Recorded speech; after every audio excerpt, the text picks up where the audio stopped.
Hi friends, welcome in online Infotech. I hope you are fine. Let's start the video.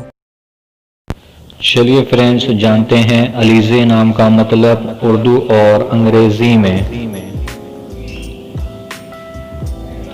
Alizeh इस नाम का शुमार लड़कियों के नामों में होता है।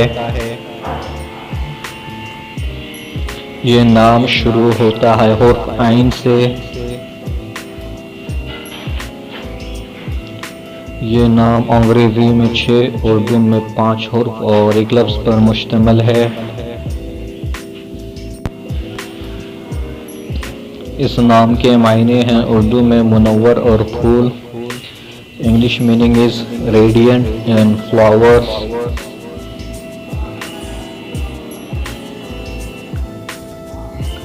इस नाम का ताल्लुक़ मज़हब इस्लाम से है। इस नाम का असल ताल्लुक़ उर्दू ज़बान से है। इस नाम के अफराद के लिए खुशकिस्मती नंबर 1 माना जाता है।